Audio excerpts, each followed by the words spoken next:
तो आज जो हमारी जो क्लास जो आज शुरू हुई है, ठीक है, बीपीएससी एग्जाम के मद्देनजर 17वें बीपीएससी के एग्जाम के मद्देनजर आज हमारी पहला क्लास जो रहेगी आपका मार्क्स बूस्टर सीरीज को रहेगा, जो कि ओनली आईएएस के द्वारा प्रोवाइड किया गया है। ये पॉलिटी की फर्स्ट क्लास होगी, ठीक है, पॉलिटी की ये फर्स्ट क्लास होगी, ठीक है, ध्यान रखना, पॉलिटी की आपकी पहली क्लास है, ठीक है।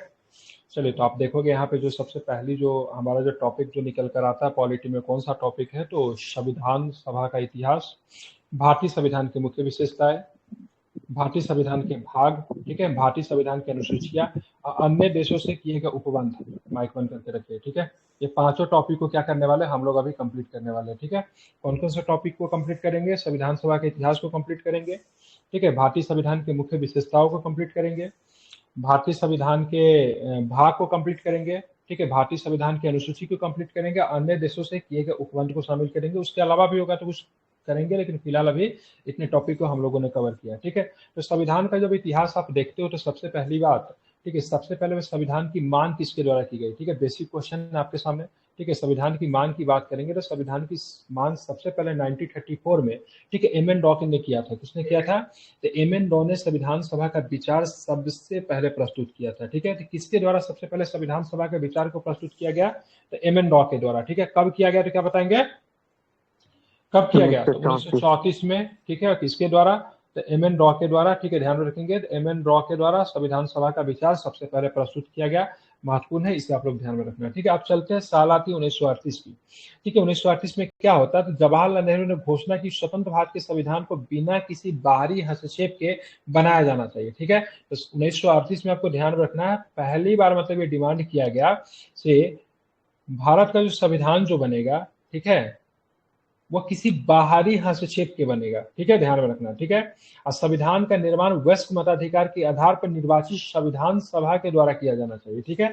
ये बड़ा इंपॉर्टेंट है, संविधान का निर्माण वयस्क मताधिकार के आधार पर निर्वाचित संविधान सभा के द्वारा किया जाना चाहिए। ये मांग किसकी थी? नेहरू की मांग थी।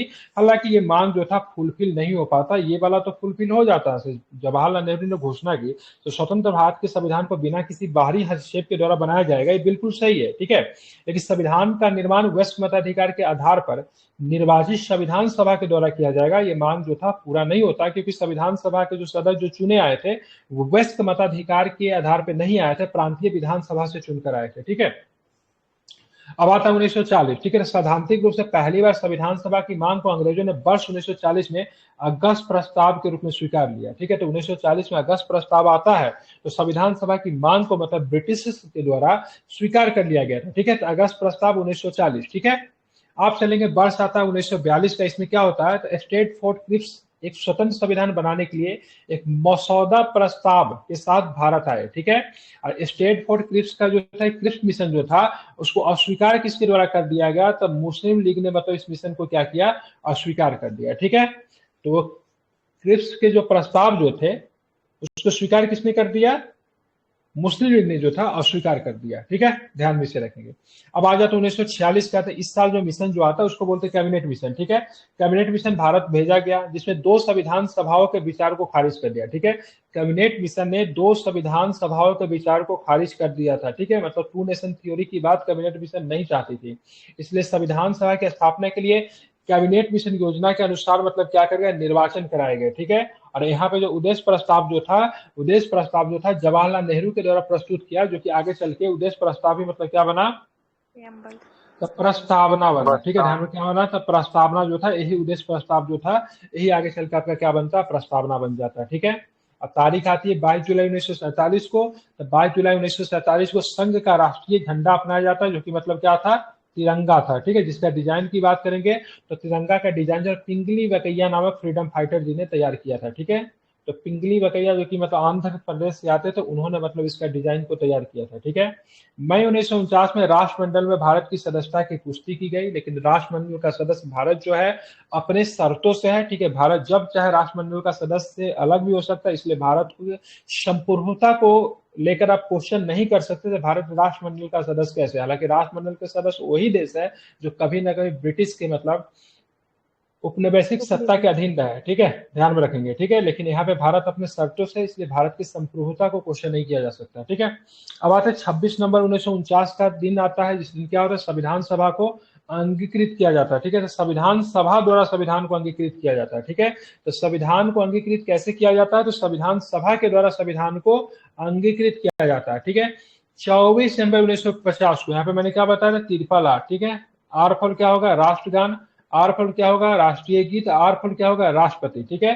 तो 24 जनवरी 1950 को राष्ट्रीय गान को, राष्ट्रीय गीत को और भारत के पहले राष्ट्रपति को चुन लिया जाता है, ठीक है। तो 24 जनवरी 1950 को देश का पहला राष्ट्रपति हमें मिल गया था।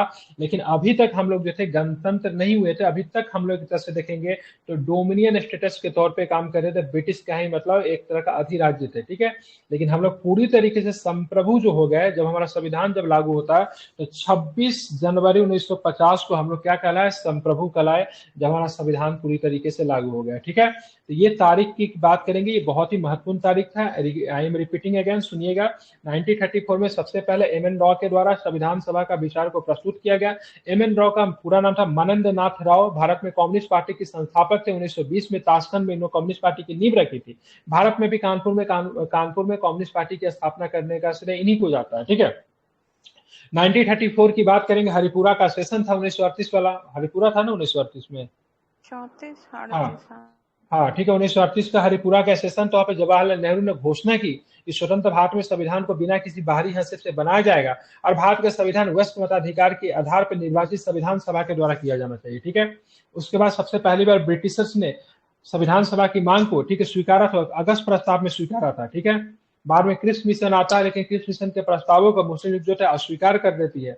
बाद में फिर कैबिनेट मिशन आता, मुस्लिम लीग जाती, उनको कहती है भाई साहब दो संविधान सभा का गठन करो, लेकिन कैबिनेट मिशन जो होता है इनके सुझावों को क्या करती है, खारिज कर दी जाती है, ठीक है। अब बाद में आप देखोगे तो 9 दिसंबर 1946, 11 दिसंबर 1946, अब 13 दिसंबर 1946 तो उद्देश्य प्रस्ताव को प्रस्तुत किया जाता है। 13 दिसंबर 1946 को जवाहरलाल नेहरू के द्वारा, ठीक है, संविधान सभा में समक्ष उद्देश्य प्रस्ताव को प्रस्तुत किया जाता है, जो कि आगे चलकर प्रस्तावना का रूप बनता है, ठीक है। अब 22 जुलाई 1947 को आप देखेंगे तो राष्ट्रीय राष्ट्रीय ध्वज, जिसको राष्ट्रीय झंडा कह लिए, तिरंगा को मतलब क्या होता है, सर्वसम्मति से स्वीकार किया जाता है, ठीक है। और राष्ट्रमंडल के भारत की सदस्यता की पुष्टि की गई मई 1949 में। 26 नवंबर 1949 को हमारा संविधान जो था अंगीकृत किया गया। और 24 जनवरी 1950 को, ठीक है, राष्ट्रीय गान, राष्ट्रीय गीत और पहले राष्ट्रपति को चुना गया, ठीक है। और 26 जनवरी 1950 को भारत का संविधान प्रभाव में आए और इस दिन से हम लोग क्या कहलाए, संप्रभु कहलाए, ठीक है। तो इतना सारे फैक्ट थे जो कि पूछे जाते हैं एग्जाम में, इसको आप लोग ध्यान में रखिएगा। दूसरी बात और मैं क्या कहने वाला था, कुछ भूल गया, कुछ बताने वाला था। हाँ, दूसरी संविधान सभा में किसी क्या, कांग्रेस भी 34 में किया था ना कि हमको संविधान रद्द करना है। कांग्रेस के मंच से सबसे पहली बार 1938 में हुआ था। एम.एन. रॉय कम्युनिस्ट पार्टी के नेता थे, कांग्रेस के कभी सदस्य नहीं रहे थे, ठीक है। संविधान सभा में किसी भी चीजों को करने के लिए वोटिंग नहीं हुआ था, ठीक है, सर्वसम्मति से सब कुछ पास हुआ था। अब आते कुछ समिति की बात करें। प्रक्रिया समिति, संचालन समिति, वित्त एवं कर्मचारी समिति तथा झंडा समिति के नियम के अध्यक्ष कौन थे, राजेंद्र बाबू थे। कौन थे, राजेंद्र बाबू थे, ठीक है। प्रक्रिया समिति, संचालन समिति, अध्यक्ष का काम क्या है, संचालन भी तो करना है।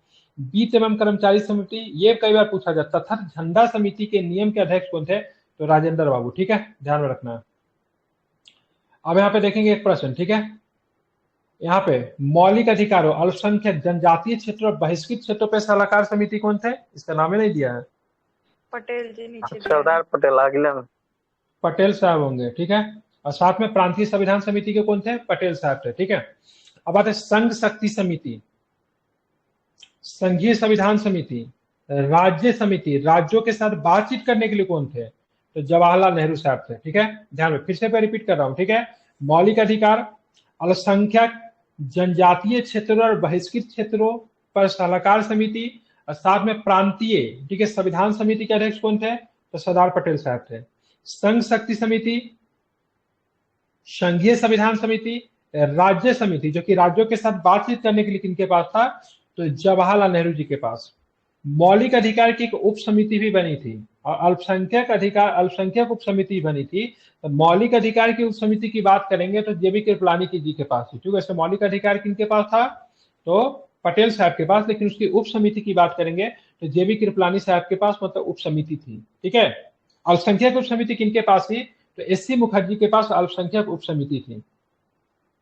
नॉर्थ ईस्ट, ठीक है, उत्तर पूर्व सीमांत जनजातीय क्षेत्र और असम को छोड़कर तथा आंशिक रूप से छोड़े गए क्षेत्र के लिए उप समिति किनके? गोपीनाथ बोरदोलोई, जो कि आगे चल के असम के मतलब क्या बनते हैं? मुख्यमंत्री बनते हैं, ठीक है। तो उत्तर पूर्व सीमांत जनजातीय क्षेत्र और असम को छोड़कर तथा आंशिक रूप से छोड़े गए क्षेत्र के लिए उप समिति कौन थे? तो गोपीनाथ बोरदोलोई थे। सदन समिति कौन थे? श्री पट्टाभी सीतारमैया, ध्यान रखेंगे। प्रारूप समिति जो सबसे प्रमुख समिति थी, ड्राफ्टिंग कमेटी, अंबेडकर जी। मुख्य आयुक्त के प्रांतों पे समिति, ठीक है। तो मुख्य आयुक्त के प्रांतों पे समिति की बात करेंगे, पट्टाभी सीतारमैया थे, क्योंकि उस समय कौन थे? उस समय 4 गो मुख्य प्रांत हुआ करते थे ना, अजमेर था, बलूचिस्तान था, कुर्ग था, एक दिल्ली था, ठीक है। तो उसके मुख्य आयुक्त के प्रांतों में जो समिति था पट्टाभी सीतारमैया, ठीक है। साख समिति, अभी प्रत्यायक समिति की बात करेंगे, अल्लादी किस्सा स्वामी अय्यर थे। कार्य संचालन समिति की, सीधे संचालन समिति पूछेगा राजेंद्र बाबू, कार्य संचालन समिति पूछेगा के मुंशी। और संविधान सभा के कार्यों के लिए एक समिति की बात करेंगे तो जीबी मालवंकर साहब जो थे इसको संभाल रहे थे, ठीक है, ध्यान रखें। तो ये कुछ समिति वगैरह है जो कि कभी कभी एग्जाम में पूछा जाता है। इसको क्या कीजिएगा, सभी लोग एक बार इसको देख लीजिएगा, महत्वपूर्ण है, इसका प्रिंट आउट डाल लीजिएगा। अब देखिए भारतीय संविधान की कुछ विशेषताएं हैं। तो भारतीय संविधान की सबसे पहले विशेषताएं की बात करेंगे तो हमारे यहाँ शासन का प्रणाली क्या होना चाहिए, इसके लेकर सदन में थोड़ा विवाद उठा। तो शासन के प्रणाली को क्या रखा जाए? तो कुछ लोगों ने बोला ऐसा करते हैं, संसदात्मक रखते हैं, कुछ ने बोला अध्यक्षात्मक रहते हैं, ठीक है। लेकिन बाद में विचार यही हुआ से हम लोग ब्रिटेन के उपनिवेश के तौर पे कई वर्षों तक रहे। अब ब्रिटेन के यहाँ संसदीय शासन प्रणाली है, तो हम लोगों को संसदीय शासन प्रणाली की आदत पड़ गई है, तो इसलिए संसदीय शासन प्रणाली को ही अपनाया जाए, ठीक है। तो ब्रिटिश संसदीय शासन प्रणाली को अपनाया गया, जो कि अमेरिकी राष्ट्रपति शासन के प्रणाली के विपरीत है। अगर अमेरिकी शासन प्रणाली को अपनाते, वहां पे अधिष्ठात्मक होता, प्रेसिडेंट के पास ज्यादा पावर होती, प्रेसिडेंट ही कार्यपालिका का प्रमुख के तौर पे काम करता, लेकिन यहाँ पे नहीं है, ठीक है। संसदीय प्रणाली विधायी और कार्यकारी अंगों के मध्य सहयोग एवं समन्वय के सिद्धांत पे काम करती है, ठीक है, ध्यान रखेंगे। और जबकि प्रेसिडेंट रूल में क्या होता है, तो कार्यपालिका पूरी तरीके से विधायिका से अलग होता है, ठीक है। कार्यपालिका को विधायिका से किसी भी प्रकार का कोई भी मतलब नहीं होता था प्रेसिडेंटल फॉर्म ऑफ गवर्नमेंट में। लेकिन यहाँ पे अगर बात करोगे, ठीक है, संसदीय शासन प्रणाली में तो कार्यपालिका और विधायिका को साथ में लेकर चलती है, क्योंकि विधायिका ही मतलब क्या होती है, कार्यपालिका के तौर पे भी काम करती है। मतलब अगर किसी व्यक्ति को अगर मंत्री बनना है तो मंत्री क्या हो गया, कार्यपालिका का हिस्सा हो गया, लेकिन मंत्री वही व्यक्ति बनेगा जो कि सदन का सदस्य होगा। लेकिन अमेरिका में क्या होता है, अमेरिका में अगर किसी व्यक्ति को अगर मंत्री अगर बनना है तो उसको सदन से कोई लेना देना नहीं है, सदन का सदस्य कभी भी मंत्री बन नहीं सकता। इसलिए अमेरिका में जो अधिष्ठात्मक शासन प्रणाली है उसमें कार्यपालिका और विधायिका को पूरी तरीके से सेपरेट रखा गया है, ठीक है। संसदीय प्रणाली को सरकार के वेस्टमिंस्टर मॉडल के रूप में जाना जाता है। वेस्टमिंस्टर की बात करेंगे, वेस्टमिंस्टर लंदन में, ठीक है, एक जगह है, ठीक है, जहां पे ब्रिटिश संसद है। ये क्या है, लंदन में एक जगह मिलेगा, ठीक है, थेम्स नदी है, उसी के किनारे ये जगह है, ठीक है। वहां पे ब्रिटिश संसद आपको देखने को मिलेगा। इसीलिए मतलब इस तरह के संसद को, ठीक है, जो लंदन, जो ब्रिटेन के अलावा भारत में अपनाई गई है, उसको वेस्टमिंस्टर मॉडल भी कहा जाता है। ये भी आपको ध्यान में रखना है, महत्वपूर्ण है, ठीक है। इसकी विशेषताएं क्या है, ठीक है, आप यहाँ पे देखोगे, वास्तविक और नाम मात्र की कार्यपालिका होती है, वास्तविक और नाम मात्र की कार्यपालिका है। यहाँ पे बहुमत दल का शासन होता है, जिसके पास बहुमत है वही मतलब क्या करेगा, रूल करेगा। विधायिका के प्रति कार्यपालिका का सामूहिक उत्तरदायित्व होता है। विधानमंडल में मंत्रियों की सदस्यता होती है, मतलब विधान मंत्री वही बन सकता है जो कि विधानमंडल का सदस्य हो। अब विधानमंडल का मतलब विधानसभा नहीं है, विधानमंडल स्टेट में भी हो सकता है, स्टेट के हाउसेस को भी विधानमंडल कह सकते हैं, सेंट्रल में भी विधानमंडल होता है। और इस प्रणाली में क्या होता है, मुख्यमंत्री या प्रधानमंत्री या फिर मुख्यमंत्री का नेतृत्व होता है, ठीक है। प्रधानमंत्री केंद्रीय स्तर पे या मुख्यमंत्री राजकीय स्तर पे। निचले सदन लोकसभा का या फिर विधानसभा, निचला सदन में 2 हाउसेस होंगे, सेंटर में आप जाओगे तो लोकसभा होगा, स्टेट में जाओगे तो क्या होगा, वहां पे विधानसभा होगा। तो निचले हाउस का क्या होता है, विघटन हो जाता है। जबकि अपर हाउस की बात करेंगे, जैसे सेंट्रल में राज्यसभा और स्टेट में आप जाओगे तो वहां पे विधान परिषद होगा। तो अपर हाउस की बात करेंगे, उच्च सदन की बात करेंगे तो अस्थायी होता है, ठीक है, उसका विघटन नहीं किया जा सकता है, ठीक है। हालांकि समाप्त किया जा सकता है स्टेट वाला अपर हाउस को, मतलब स्टेट में जो विधान परिषद होता है उसको समाप्त किया जा सकता है, फिर सृजन भी किया जा सकता है, लेकिन विघटन नहीं किया जा सकता है। भारतीय संसद ब्रिटिश संसद की तरह एक संप्रभु संस्था नहीं है। मतलब ब्रिटिश संसद की बात करेंगे तो ब्रिटिश संसद के संदर्भ में कहा जाता है महिला को पुरुष और पुरुष को महिला बनाने के अलावा सारा काम कर सकती है, ठीक है। संसद अपने आप में संप्रभु है, ठीक है। संसद के किसी भी निर्णय को खारिज नहीं किया जा सकता, नहीं उसका जुडिशियल रिव्यू किया जा सकता है। लेकिन भारतीय संसद संप्रभु नहीं है। मतलब अगर भारतीय संसद किसी प्रकार का गलत कानून बनाती है तो उसको न्यायपालिका उसको क्या करती है, उसको रिव्यू करेगी, उस कानून का मतलब क्या करेगी, उस कानून का अल्पीकरण हो जाएगा या फिर वह कानून समाप्त हो जाएगा, ठीक है। तो ब्रिटेन संसद क्या है, बहुत अधिक पावरफुल है। न्यायपालिका ब्रिटेन में कोई काम की नहीं है, ठीक है। न्यायपालिका ब्रिटेन में कोई काम की नहीं, लेकिन भारत में, ठीक है, भारत में न्यायपालिका का सेपरेशन है विधायिका से और बहुत पावरफुल है। अगर कोई का, लेकिन पावरफुल होने के अलावा एक चीज और भी ध्यान रखें, न्यायपालिका विधायिका के कार्यों में इंटरफेयर नहीं कर सकती या विधायिका न्यायपालिका के कार्यों में इंटरफेयर नहीं कर सकती। लेकिन ब्रिटेन का कहानी कुछ अलग है। वहां के न्यायपालिका जो होते हैं वो भी मतलब सदन में बैठते हैं, ठीक है। मतलब समझ रहे, ब्रिटेन में न्यायपालिका जो है सदन में बैठ रहा है जो आदमी, तो मतलब किस तरीके से मतलब जो संसद के द्वारा कानून बनाया जाएगा उसका रिव्यू वगैरह करेगा। तो वहां पे संसद बहुत अधिक पावरफुल है, संसद संप्रभु है। लेकिन भारत की संसद संप्रभु नहीं है, मतलब अपने मन से किसी प्रकार को फैसला नहीं कर सकती है। भारत में कैसी सरकार है, भारत में गणतंत्रात्मक, ठीक है, संसदीय सरकार है, ठीक है। हमारे गणतंत्र है, गणतंत्र इसलिए क्योंकि हेड ऑफ स्टेट की बात करेंगे चुनाव होता है, ठीक है।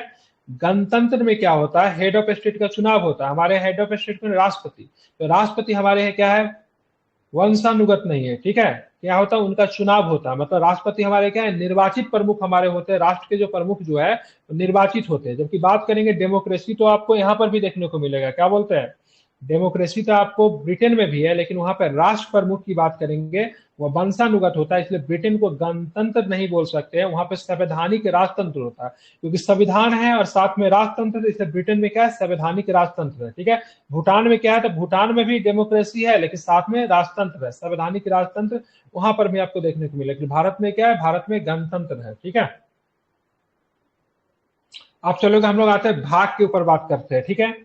तो भारतीय संविधान की भाग की बात करें, सबसे पहले भाग वन। भाग वन में कहां से कहां तक अनुच्छेद आपको देखने को मिलते हैं, ये महत्वपूर्ण है। कहां से कहां तक अनुच्छेद है, तो भाग वन में आपको देखने को मिलेंगे 1 से लेकर 4 तक अनुच्छेद है। कहां से कहां तक अनुच्छेद है, तो भाग 1 में, ठीक है, 1 से लेकर 4 तक अनुच्छेद देखने को मिलेंगे। क्या है भाग 1 में, तो संघ और उसका राज्य क्षेत्र आपको भाग 1 में आपको देखने को मिलेगा।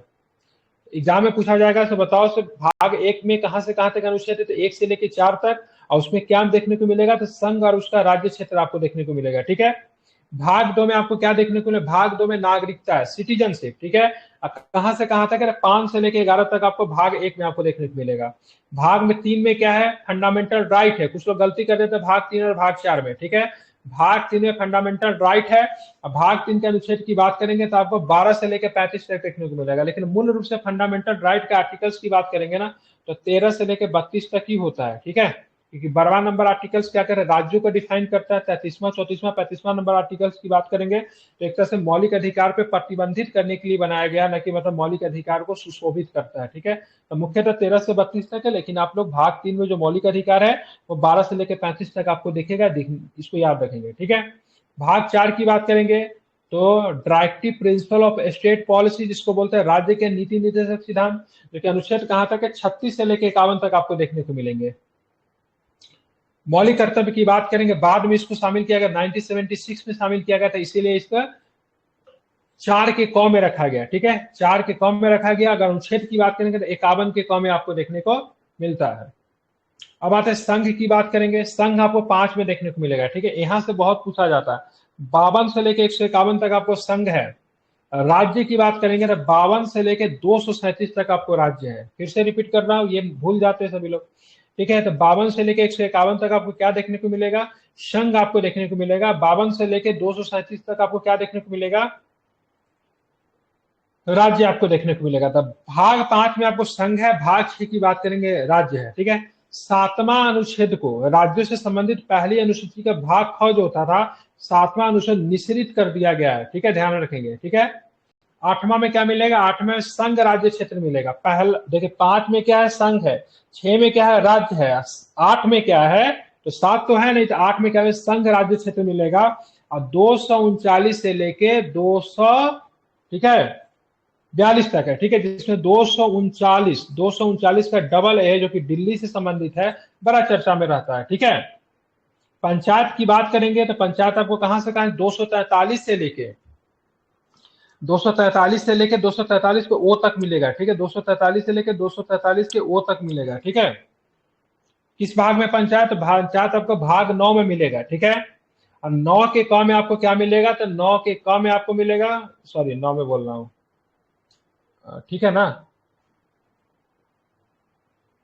हाँ 9 में, ठीक है। 9 में पंचायत मिलेगा, 9 के क में क्या मिलेगा? 9 के क में नगर पालिका मिलेगा, ठीक है। तो नगर पालिका के आर्टिकल्स कहां से कहां तक है पढ़ाइए, तो क्या होगा इसका?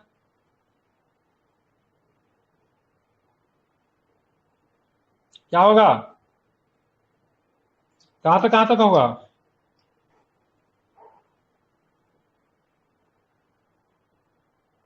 ये आपका होता है 243 का, जहां तक मुझे ध्यान में 243 का पी, 243 का पी से नहीं, 243 का पी से डब्ल्यू से होता है क्या?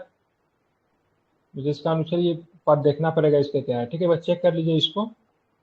243 का आई थिंक डब्ल्यू से होता है, ठीक है, 243 का डब्ल्यू से इसका जेड जी तक होता है, ठीक है, जहां तक मुझे ध्यान में है। 243 का डब्ल्यू से, ठीक है, 243 का जेड जी तक होता है, ठीक है। इसको जरा आप लोग मार्क कर लीजिएगा, ठीक है, इंपॉर्टेंट है, ठीक है। और सहकारी समिति की बात करेंगे तो 243 का य ज से य न तक, ठीक है, इसका इंग्लिश देख लीजिएगा क्या होगा, ठीक है। अब आते हैं भाग 10 में क्या है, तो यहाँ पे पार्ट आपका पूछा जाता है। 9 में पंचायत है, 9 के क में नगर पालिका है, और 9 के ख में बात करेंगे सहकारी समिति है, ठीक है, बाद में इसको शामिल किया गया था, ठीक है। अब आते हैं 10 में क्या है, तो 10 में अनुसूचित और, ठीक है, जनजातीय क्षेत्र मिलेगा, ठीक है, 244 से लेकर 244 क तक आपको मिलेगा, अनुसूचित और जनजातीय क्षेत्र आपको देखने को मिलता है, ठीक है। 11 में क्या करोगे, तो 11 में फिर है संघ और राज्यों के मध्य संबंध है, ठीक है। तो 11 में क्या है, संघ और राज्यों के मध्य क्या आपको संबंध देखने को मिलेगा, 245 से लेकर 243 तक आपको, इसमें 263 तक अनुच्छेद आपको देखने को मिलता है, ये महत्वपूर्ण है, ठीक है। बीच संपत्ति अनुबंध बाद, ठीक है, ध्यान रखें 264 से लेकर 300 के कब तक है, ठीक है। और संपत्ति के अधिकार को कानूनी अधिकार बना के 300 के क में रखा गया, तो ये भी आपको ध्यान में रखना है, ठीक है। तो किस भाग में आपको देखने को मिलेगा, संपत्ति के अधिकार किस भाग में है, ठीक है, तो भाग 12, इसमें कई बार पूछा जाता है किस भाग में है, तो भाग 12 में आपको देखने को मिलता है 300 के क में। भाग 13 की बात करेंगे तो राज्य के, ठीक है, राज्य क्षेत्र में भीतर व्यापार वाणिज्य और समागमन की सुविधाएं जो है इसमें आपको देखने को मिलेगा, और 300 से 1 से लेकर 307 तक है, ठीक है। संघ और राज्यों के अधीन सेवाएं की बात करेंगे तो भाग 14 में आपको देखने को मिलेगा 308 से लेकर 323, इसी में 312 नंबर अखिल भारतीय सेवाओं का सृजन, 315 सबके सब अनुच्छेद आपको इसी में मिलेगा। संघ और राज्यों के अधीन जितनी भी सेवाएं, चाहे स्टेट पीसीएस की हो गई, यूपीएससी की हो गई, सबके सब इसी के अंतर्गत आते हैं, ठीक है, ध्यान रखें। आप चलेंगे भाग 14 का ए, ठीक है, भाग 14 के ए में क्या मिलेगा, तो भाग 14 के ए की बात करेंगे तो 14 के ए में आपको क्या मिलता है, तो न्यायालय मिलता है, ठीक है, क्या मिलता है, न्यायालय मिलता है, जो कि 323 में आपको है, 323 और 323 के क में आपको न्यायालय आपको देखने को मिलेगा, ठीक है। निर्वाचन की बात करेंगे तो 324 से लेकर 329 के क तक निर्वाचन है। भाग 15 में आपको निर्वाचन देखने को मिलेगा, किसमें देखने को मिलेगा, भाग 15 में आपका क्या है, निर्वाचन है, ठीक है। भाग 16 की बात करेंगे तो कुछ वर्गों से संबंधित विशेष प्रावधान दिया गया, ठीक है, ओबीसी हो गया, एससी हो गया, एसटी हो गया, इस सब का अनुच्छेद की बात करेंगे, इसी में आपको देखने को मिलता है। कुछ वर्गों का विशेष प्रावधान जो है 330 से लेकर 342 के क तक है, ठीक है। राज्य भाषा की बात करेंगे तो राज्य भाषा हमारी हिंदी है। भाग 17 में आपको राज्य भाषा आपको देखने को मिलेगा, 343 से लेकर 351 तक के अनुच्छेद में आपको क्या देखने को मिलेगा, राज्य भाषा आपको देखने को मिलेगा, ठीक है। आपातकालीन उपबंध की बात करें, भाग 18 में आपको मिलेगा आपातकालीन उपबंध, ठीक है, कहां तक मिलेगा, तो 352 से लेकर 360 तक आपको क्या देखने को मिलता है, आपातकालीन उपबंध आपको देखने को मिलता है, ठीक है। कौन सा अनुच्छेद, 352 से लेकर 360 तक, ठीक है। अब आते हैं विविध की बात करें, इसको बोलते हैं मेस्कुलिनियस, ठीक है, कहां तक मिलेगा, तो 361 से लेकर 367 तक आपको विविध है, ठीक है। संविधान संशोधन की प्रक्रिया दक्षिण अफ्रीका से ली गई है, किस अनुच्छेद में है, तो 368 में आपको देखने को मिलेगा, ठीक है। अब भाग 20 में, ये भाग इसका कई बार पूछा जाता है, तो बताओ संविधान संशोधन की प्रक्रिया की, भाई संविधान संशोधन किस भाग में है, तो भाग 20 में है, ठीक है। अब आते भाग 21 की बात करेंगे। भाग 21 में क्या, अस्थायी संक्रमणकालीन और विशेष उपबंध जो है भाग 21 में आपको देखने को मिलते हैं, ठीक है, ध्यान रखिएगा। और 369 से लेके 392 तक के अनुच्छेद आपको यहाँ पे आपको देखने को मिलते हैं, ठीक है। अब भाग 21 हो गया ना, भाग 22 में क्या है, तो 22 भाग आखिरी है, इसमें संक्षिप्त शीर्षक दिया हुआ है, प्रारंभ हिंदी में आधिकारिक पाठ और निरसन दिया, 393 से लेकर 395 तक। सारा नहीं पूछा जाता है, पूछा क्या जाता है एक बार मैं रिपीट कर देता हूँ, क्या इसमें से आपको पूछेगा, ठीक है। पूछता कितना है सो बता दो। संघ और राज्य क्षेत्र 1 से 4 तक है, पता है। नागरिकता 5 से 11 में, भाग 2 में। मौलिक अधिकार की बात करें भाग 3 में है, 12 से 35 तक है। डीपीएसपी 36 से 51 तक है, भाग 4 में है, ठीक है।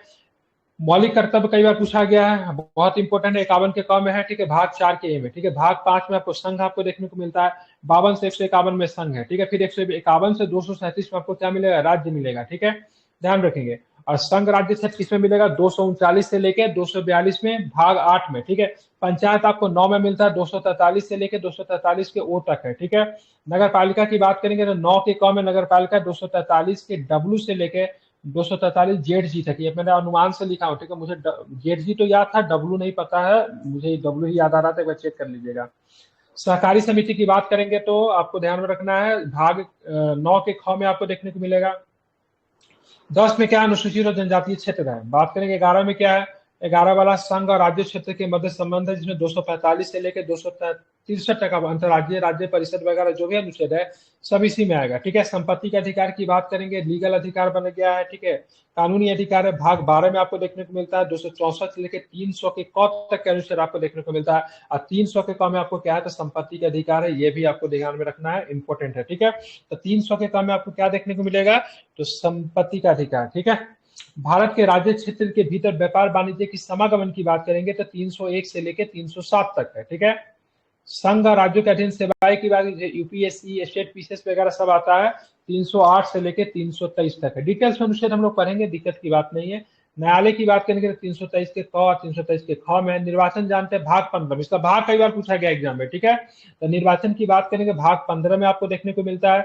अनुच्छेद की बात करें, आर्टिकल्स की बात करेंगे 324 से लेकर 329 का सब क्लोज क या ए कह लीजिए, ठीक है, ध्यान में रखना है। कुछ वर्गों के संबंधित विशेष प्रावधान की बात, इसमें जो भी विशेष प्रावधान में क्या है, विशेष प्रावधान में आरक्षण, ठीक है, किसमें है, तो भाग 16 में आपको देखने को मिलता है, ठीक है। अनुच्छेद कहां से कहां तक है, तो अनुच्छेद आपको ध्यान में रखना है 330 से लेकर 342 के क तक है। राज्य भाषा की बात करेंगे तो आपको भाग 17 में आपको देखने को मिलता है, 343 से लेकर 351 तक राज्य भाषा है, ठीक है। भाग 18 में क्या है, तो भाग 18 में आपातकालीन प्रावधान, अनुच्छेद कई बार नहीं पूछा, भाग पूछता है, ठीक है, 352 से लेकर 360 तक है, ठीक है। अब आते हैं भाग 19 में क्या है, तो 361 से लेकर 360 तक विविध है, ठीक है। 20 की बात करेंगे संविधान संशोधन, कई बार पूछा है 368, ठीक है। बाकी कुछ इसका कुछ खास नहीं है, बस यही आपको ध्यान में रखना है, ठीक है। कल के क्लास में हम लोग क्या पढ़ेंगे, अनुसूची वगैरह से शुरू करेंगे। तो यहाँ से हम लोग क्या करते हैं, कल के क्लास में हम लोग शुरू करते हैं, तो तैयार रहिएगा, ज्यादा नहीं है, 4 से 5 दिन में तो इसको मैं समाप्त कर दूंगा, ठीक है। थोड़ा सा लंबा क्लास चलेगा, 1 से 1.5 घंटा का, ऑटोमेटिक क्या हो जाएगा, समाप्त हो जाएगा। एग्जाम से पहले 2-3 बार रिवीजन भी करवा दूंगा, ठीक है। तो आप लोग आगे पढ़ कर आ जाइएगा, बाकी हम लोग कल के क्लास में करेंगे। आज बस इसको